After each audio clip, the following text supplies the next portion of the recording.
ప్రభువైన యేసుక్రీస్తు పాదాల దగ్గర దొరికే 4 అతి శ్రేష్టమైన వరాలు. ఒక దినాన యేసయ్య దేవాలయంలో బోధిస్తున్నప్పుడు శాస్త్రులు పరిసయ్యులు వ్యభిచారం మందు పట్టబడిన స్త్రీని తీసుకొచ్చి ఆయన ఎదురు నిలబెట్టారు. ఇదిగో ఈ స్త్రీ వ్యభిచారం మందు పట్టబడింది, ఏమని రాళ్ళు రువ్వి చంపవాలని చెప్పి ధర్మశాస్త్ర గ్రంథంలో రాయబడి ఉంది. అయినా బోధకుడా నీవేం బోధిస్తున్నావు అని చెప్పి ఆయన శోధించడానికి ప్రశ్న అడిగారు. ఇక్కడున్న అనేక మంది ముందు నిజంగా ఆ స్త్రీ పరుగు పోయింది. ఎందుకంటే వ్యభిచారం మందు పట్టబడడం అంటే అక్కడ చుట్టుపక్కల ఉన్న వాళ్ళందరూ కూడా ఘనంగా చూడరు, అవమానంతోనే చూస్తారు, చాలా చిన్న చూపుతోనే చూస్తారు. కానీ ఆ దినాన్న ఆ స్త్రీకి గొప్ప విడుదల కలిగింది. అది ఎలాగంటే ఎప్పుడైతే ఈ ప్రశ్న వాళ్ళు అడిగారో యేసుప్రభు వెంటనే నేల మీద తన వేలుతో ఏదో రాయడం మొదలుపెట్టారు. అలా రాయడం మొదలుపెట్టిన తర్వాత వాళ్ళు ఇంకా పట్టువాదగా అడుగుతున్నారు. ఆయన లేచి ఒకే ఒక మాట అన్నారు, మీలో పాపం లేనివాడు మొదట ఆ మీద రాయివేయమన్నారు. అక్కడ పెద్దవాళ్ళు మొదలుకొని చిన్నవాని వరకు ఫుట్ నోట్లో మనకు కనబడుతుంది. బైబిల్ చదువుతున్న వాక్య భాగంలో ప్రతి ఒక్కరూ మనస్సాక్షి చేత గద్దెంపబడి ఒక్కొక్కరు ఒకళ్ళ తర్వాత ఒకళ్ళు అందరూ కూడా బయటికి వెళ్ళిపోయారు. ఆ స్త్రీ ఒక్కతే నిలుస్తుంది. యేసయ్య ఆమెతో పలికిన మాట ఏంటంటే, మా ఎవరో నీకు శిక్ష విధించలేదా? నేను కూడా నీకు శిక్ష విధించను, నీవు వెళ్ళి ఇక పాపం చేయొద్దు అన్నారు. ఆ పాపాలు క్షమింపబడినాయి. అవును ప్రియ సహోదరుడా, క్రీస్తు యేసునందున్న వారికి ఏ శిక్షా విధి లేదు. యేసు ప్రభు దగ్గర మనకి దొరికే మొట్టమొదటి అతి శ్రేష్టమైన వరం ఏంటంటే పాప క్షమాపణ. మన పాపాలను ఆయన తీసుకున్నారు. ఆ రక్తంలో మనందరికీ కూడా పాప క్షమాపణ, విమోచన మనందరికీ కూడా కలుగుతుంది. ఈ వ్యభిచారం మంది పట్టబడిన స్త్రీ కూడా అప్పటి వరకు దేనితో ఉందంటే భయంకరమైన పాపంతో ఉంది. ఆమెకు తెలుసు వ్యభిచారం చేయకూడదని. ఎందుకంటే యూదుల ధర్మశాస్త్రం బోధ ఆ సమాజ మందిరాల్లో వింటా ఉంది, అనేకసార్లు వింటా ఉంది. కానీ పాపం చేసింది. పాపం చేసిన తర్వాత ఆ పాపంతో బంధింపబడింది. కానీ ఎప్పుడైతే యేసుప్రభు పాదాల దగ్గరికి ఆయన తీసుకొచ్చారో, ఎప్పుడైతే ఆమె యేసుప్రభు పాదాల దగ్గరికి వచ్చిందో, కనీసం యేసుప్రభువా నన్ను క్షమించు తండ్రి అని పలికేంత స్థితిలో కూడా లేదు. అవమానంతో, భయంతో, పశ్చాత్తాపంతో నలిగిపోతుంది అందరి మధ్య కూడా. ఆ సమయంలో ఆమెకు దొరికిన గొప్ప వరం ఏంటంటే పాప క్షమాపణ. యేసుప్రభు పాదాల దగ్గర దొరికే రెండవ వరం ఏంటంటే నిత్య జీవం. ఒకసారి పాపంతో పట్టబడిన తర్వాత ఆమెను తీసుకొచ్చి శాస్త్రులు పరిశీలు చెప్పిన మాట ఏంటంటే ఏమని రాళ్లతో కొట్టి చంపవలను అన్నారు. పాపం వలన వచ్చే జీతం మరణం. మనం ఏదైనా ఉద్యోగం చేస్తే మనకు నెలాఖరికి శాలరీ వస్తుంది, అలాగే ఏదైనా వ్యాపారం చేస్తే మనకు లాభం వస్తుంది. అదే ఏదైనా చేస్తే దానికి కలగబోయే ప్రతిఫలం వచ్చేదాన్ని మనం జీతం అంటాం. అలాగే పాపము చేస్తే దాని వలన వచ్చే ప్రతిఫలం, దాని వలన వచ్చే జీతం ఏంటంటే మరణం. అక్కడున్న స్త్రీ కూడా మరణపు అంచుల దాకా వెళ్ళింది. ఏ క్షణంలోనే వాళ్ళు రాళ్ళబెట్టి కూడా చంపేయచ్చు, దాన్ని ఎవరో ఆపలేరని చెప్పి మరణ భయంతో అక్కడ నిలబడి ఉంది. కానీ యేసు ప్రభు మాట వల్ల నాకు జీవం వచ్చింది, నేను నీకు శిక్ష విధించట్లేదు, నీవు వెళ్ళి పాపం చేయొద్దు అన్నారు యేసయ్య. ఆ మాట వలన తనలోకి జీవం వచ్చింది. ఎందుకంటే పాపం వలన వచ్చే జీతం మరణం. అయితే దేవుని కృపావరం ఏంటంటే ప్రభుని యేసుక్రీస్తునందు మనకి నిత్య జీవం. ఈ రోజుల్లో ప్రతి ఒక్కరూ కూడా నేను ఇంకా బతకాలి. మనం బ్రతకడానికే అనేకమైన వ్యాపారాలు, ఉద్యోగాలు చేస్తాం. కానీ ఎంత బ్రతికినా సరే 80 ఏళ్ళు బ్రతుకుతామా, 100 ఏళ్ళు బ్రతుకుతామా, అంతకు మించి బ్రతకగలరా? లేదు. ఏదో ఒక రోజు ప్రతి మనిషి మరణం రుచి చూడాల్సిందే. మరణం చూడక బ్రతుకు నరుడెవడని బైబిల్ చెప్తుంది. ప్రతి ఒక్కరు చనిపోవాల్సిందే. ప్రతి ఒక్కరికి మరణం రావడానికి గల కారణం ఏంటంటే ప్రతి ఒక్కరి రక్తంలో ఉన్న పాపం వల్లనే ప్రతి మనిషికి మరణం వస్తుంది. కానీ ఒక్క వ్యక్తి రక్తంలో మాత్రం పాపం లేదు. ఎందుకంటే ఆయన మనుషుల రక్తం పంచుకుని పొట్ల. ఆయన పరిశుద్ధాత్మ శక్తి చేత జన్మించారు, కన్యగర్భానికి జన్మించారు. ఆయన విత్తనము మనిషి దగ్గర నుంచి రాలా, ఆయన పరిశుద్ధాత్మ శక్తి చేత జన్మించారు. ఆ శరీరాన్ని ధరించిన ఆయన రక్తంలో పాపం లేదు. శిలువ మీద నీ కొరకు, నా కొరకు ఆ పరిశుద్ధమైన రక్తం చెందింపబడింది. ఆ రక్తంలో మనకు జీవం ఉంది. ఎందుకంటే పాపం లేకపోతే మరణం లేదు, మరణం లేకపోతే అక్కడ ఉండేది ఏంటంటే జీవమే.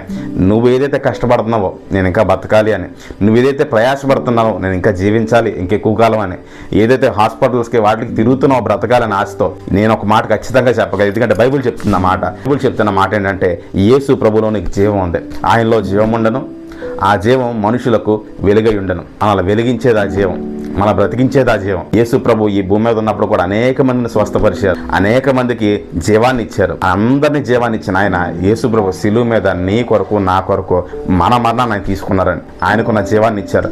ఆయన రక్తంలోనే మనకు జీవం. ఆయన యందు రక్తం చేత మన పాపములకు క్షమాపణ కలిగి ఉన్నదని లేఖనం రాయబడదు. కాబట్టి మన పాపాలకి క్షమాపణ ఆయన రక్తంలో ఉంది. ఆయన దగ్గర పొందే గొప్ప వరం ఏంటంటే జీవం. యేసు ప్రభునందు విశ్వాసం ఉంచితే ఆయన ఒక మాట ఇచ్చారు, నన్ను తినువాడు ఎల్లప్పుడూ జీవించును. నిరంతరం బ్రతకడానికి, నిరంతరం జీవించడానికి ఆయన మనకు మార్గం ఏర్పరిచారు, మనకు ఒక నిరీక్షణ కలగజేశారు. అదేంటంటే మనం ఎల్లప్పుడూ సదాకాలము ప్రభుతో కూడా ఉంటాం, ప్రభుతో పాటు రాజ్యం వెళ్తాం. నిజమైన క్రైస్తవుడు ఎప్పుడు కూడా మరణానికి భయపడరు. అతనికి ఒక నిరీక్షణ ఉంటుంది, నేను ఇంకా బ్రతికే ఉంటానని. అందుకే యేసు ప్రభు కూడా అనేక మందిని చనిపోయే దగ్గరికి వెళ్ళినప్పుడు వీళ్ళు చనిపోయారు అనగానే చనిపోవట్లేదు, నిద్రించుచున్నది అని చెప్పారు. ఎందుకంటే అతను మరలా లెగుస్తారని యేసుకి తెలుసు కాబట్టి. మూడో గొప్ప వరం, దీనికోసం అనేకమైన ప్రయత్నాలు చేస్తూ ఉంటారు. కొంతమంది సైకాలజిస్ట్ దగ్గరికి వెళ్తారు, కొంతమంది మెడిటేషన్లు చేస్తారు, అనేకమైన చేస్తూ ఉంటారు. కానీ ఇది మాత్రం మనిషి శక్తి చేత అది సంపాదించుకోలేరు. అదేంటంటే మనశ్శాంతి. ఈరోజు గొప్ప ఉన్న వాళ్ళు కూడా, ధనవంతులు కూడా, గొప్ప స్థానాల్లో ఉన్న వాళ్ళు కూడా, అనేక మంది ఫ్యాన్ ఫాలోయింగ్ ఉన్న వాళ్ళు కూడా ఏది పొందుకోలేకపోతున్నారంటే అది మనశ్శాంతి. వారందరూ కన్నీటితో ఉంటున్నారు, ఉదయం విరిగి నలిగిపోయి ఉంటున్నారు. దానికి కారణం ఏంటంటే ఈ భూమి మీద వారికి ఎన్ని ఉన్నా సరే మనశ్శాంతి అనేది లేదు. మనశ్శాంతి లేకపోవడం గల కారణం కూడా పాపమే. బైబిల్ చెప్తుంది, దుష్టులకు నెమ్మది ఉండదని నా దేవుడు సెలవిస్తున్నారని రాయబడం. రెండవది ఏంటంటే కీడు పాపలను తరుమునని రాసింది. అంటే దేని నుంచైనా నువ్వు తప్పించుకోవచ్చు, కానీ నీ పాపం నుంచి నువ్వు తప్పించుకోవాలంటే అది నీ సాధ్యం కాదు. ఈ దేశం వదిలి వేరే దేశం వెళ్ళినా, ఈ భూమిని వదిలి నువ్వు చంద్రమండలానికి వెళ్ళినా నీ వెనకాల నీ దోషం ఖచ్చితంగా వస్తుంది. నీ దోషం రాకుండా ఉండాలంటే, నెమ్మది రావాలంటే, ఎందుకంటే ఈ దోషం వల్లనే నీకు మనశ్శాంతి అనేది లేకుండా పోయింది. అయితే యేసు క్రీస్తు దోషిని నిర్దోషిగా మారుస్తారు తన రక్తంతో. ఆ దోషాన్ని ఆయన తీసుకున్నారు కాబట్టి అక్కడ మనకేం దొరుకుతుందంటే మనకి సమాధానం దొరుకుతుంది. యేసు సెలవు ఇచ్చారు, అదేంటంటే ప్రయాసపడి భారం మోయించిన సమస్త జనులారా నా యొద్దకు రండి, నేను మీకు విశ్రాంతి కలుగజేస్తాను అంటున్నారు. యేసు ప్రభు దగ్గర మనకు సమాధానం దొరుకుతుంది. ఈ వ్యభిచారం మందు పట్టబడిన స్త్రీకి కూడా అప్పుడు దాకా హృదయంలో భయంకరమైన కలత. అరే ఒక్కసారి కాలంలో వెనక్కి వెళ్ళి నా తప్పు దిద్దుకుందామని అవకాశం ఉందేమో అని ఆలోచించుంటుందేమో. అటువంటి స్థితిలో ఆమెకి అక్కడ ఆ దినాన సమాధానం కలిగింది. యేసు ప్రభు దగ్గర మనందరం పొందుకునే గొప్ప వరం ఏంటంటే సమాధానం, నెమ్మది, శాంతి. ఆ శాంతి ఈ లోకంలో ఉండదు. ఆ ఆనందం మనకి ఎక్కడ ఈ లోకంలో దొరకదు. ప్రభుని యేసుక్రీస్తు పాదాల దగ్గర మాత్రమే దొరుకుతుంది. ఎన్నున్నా సరే ఆనందం లేకపోతే, నెమ్మది, సంతోషం సమాధానం లేకపోతే ఉపయోగం ఏంటండి? ఎంత డబ్బు ఉన్నా సరే ఏం ఉపయోగం లేదు. ఈ స్త్రీ అది పొందుకుంది. యేసు ప్రభు దగ్గర మనం పొందుకునే 4వ వరం ఏంటంటే ప్రేమ. ఈ రోజుల్లో తల్లిదండ్రుల దగ్గర కానీ, భార్యాభర్తల దగ్గర కానీ, పిల్లల దగ్గర కానీ, స్నేహితుల దగ్గర కానీ, శ్రేయోభిలాషుల దగ్గర కానీ, ప్రతి ఒక్కరి దగ్గర ప్రతి మనిషి ఎదురు చూసేది ఏంటంటే నిజమైన ప్రేమ కోసం. చాలా మనుషుల మీద ఆశ పెట్టుకుంటారు, వారు మోసం చేసిన తర్వాత బాధపడతారు. నేను ప్రేమించాను కదా, నేను ప్రేమించిన ప్రేమకు ప్రతిగా వాళ్ళు నాకు ఇది చేశారని చెప్పి కుములుతూ ఉంటారు. కానీ ఎవరన్నా నేను మోసం చేస్తారేమో కానీ యేసు ప్రభు మోసం చేయరు.